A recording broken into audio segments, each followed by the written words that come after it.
The question I have, Mr. Rosen, is that how did, and I'm Jeff Hansen, I am a former Detroit police officer, currently a police officer in Taylor, Michigan, and the question I have is that obviously Detroit homicide was one of the premier homicide investigative bodies. I mean, people from Los Angeles, they used to come to Detroit to find out how these guys worked, and over the course of several years, it's had problems and things of that nature.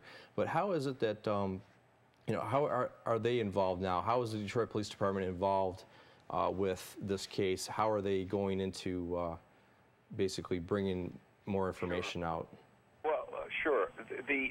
What's happening is that our group had a meeting with the police, a very cordial meeting, and the police announced that the case was now reopened and they assigned it to the cold case squad. And the reason they did that is because our group had come up with evidence that showed that, number one, Mr. Gray did not get discovery, which was referred to earlier, the period before trial where each side has to divulge what they have in their back pocket, and the state did not divulge that there was a jar in the apartment that they had originally alleged that Mr. Gray had touched, when in fact the fingerprint evidence would eventually prove he hadn't.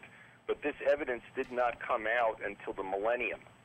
I see. So they kept this in their back pocket. Plus the fact that the entire discovery, there is no evidence in the court documents that Mr. Gray ever got discovery in any way, shape, or form. Okay. And I think as a result of that, and other alibi witnesses that stated Mr. Gray was someplace else at the time, and also we have unearthed an affidavit from a man who admits to being involved in the crime. And because of the weight of this evidence, the Wayne County prosecutor was kind enough to take a look at it and say, you know what?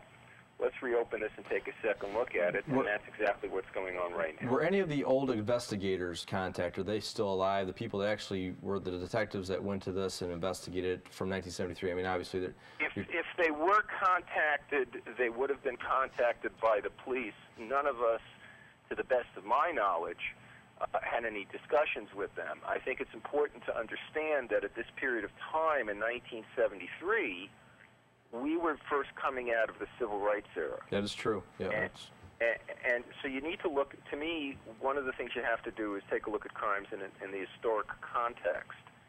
And so from what I have gathered from other researches that I've done, it wasn't an unusual circumstance for an African American to be denied certain constitutional rights in that period of time. Now, the question is whether in the present those things can be remedied.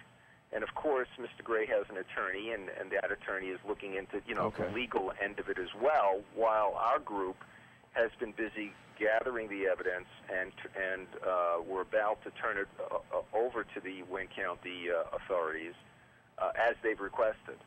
Cyril, you've probably seen several of these cases. You talked about people maybe being punished for what they did. A lot of these people are either retired or maybe have passed away. How tough will it be, in your opinion, with what you've read and how long it's been, to really either get this overturned or get Mr. Gray a fair and new trial? It is very difficult. In my experience, and I've seen dozens of these cases, I've worked on with attorneys, post-conviction attempts to obtain a hearing. Most of them have been unsuccessful, and then when there is a hearing, the evidentiary burden is extremely heavy. Now, it can be argued that that is the way it should be, and I certainly would go along with that if one were talking about, some reinterpretation or so on. But when you have a situation, and I don't want to just repeat myself, in which you have proven incompetence of counsel, and that, I don't know if that's been mentioned here, but that's what you've got to always allege. Many times it's unfairly alleged, and sometimes with the acquiescence of the attorney who may have done a great job, but that attorney number one from a case of 10, 15, 20 years before, recognizing that without that, it's going to be insurmountable. So in any event, you argue incompetence of counsel. I haven't seen the transcript of this case, and I don't want to be unfair in any kind of a retroactive criticism, but you know, it may be that everything was withheld. And to the extent then that the defense attorney really did ask for things and information was not given to him, then that makes it even stronger for obtaining a hearing for a new trial. And keep in mind, you know, this is a two-step operation. At least you've got to get the hearing, and then that may lead to a new trial. You're not talking about, this is not DNA where it is shown unequivocally that there's no way in the world that you know, someone who has been in prison could have done it because someone else's DNA is shown, whether it's semen or blood or what have you. This is a different kind of a situation. So it can still be argued by the prosecution if the case were to be retried today. Hey, yeah, so there were fingerprints there and so on and so forth. Yeah, one witness said this and one witness said that. Okay, those are the kinds of things that play out for a jury. I understand that. And they are not in and of themselves exculpatory in the sense that DNA is exculpatory, absolute scientific evidence. However, it comes down to if it is definitive, absolute, in the bag, that the prosecution knew that there were someone's fingerprints there that did not live in that household, and the prosecution had that information and did not share it with the defense counsel, then, in my opinion, that should be sufficient basis for a new trial. Definitely. I agree with that. That's definitely, there's evidence when police officers go to scenes and evidence texts come out and they look for clues.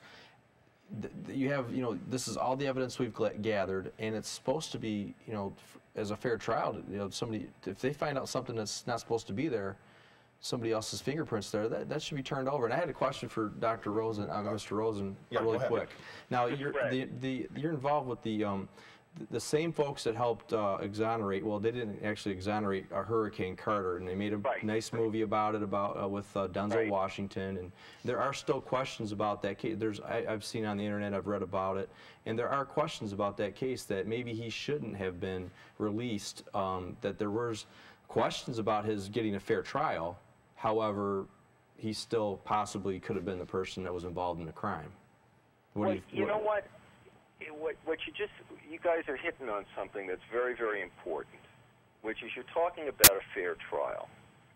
And because it's so interesting, because right now the Attorney General dropped charges against Ted Stevens, the senator from Alaska. Yes. Right.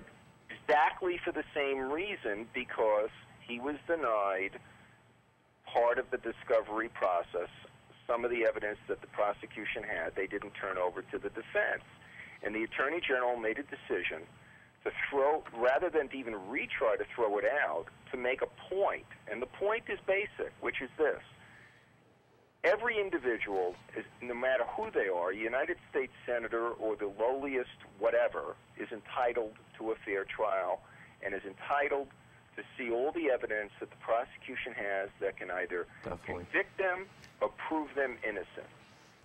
And so in the case of Reuben Hurricane Carter, I personally believe that Mr. Carter is not guilty.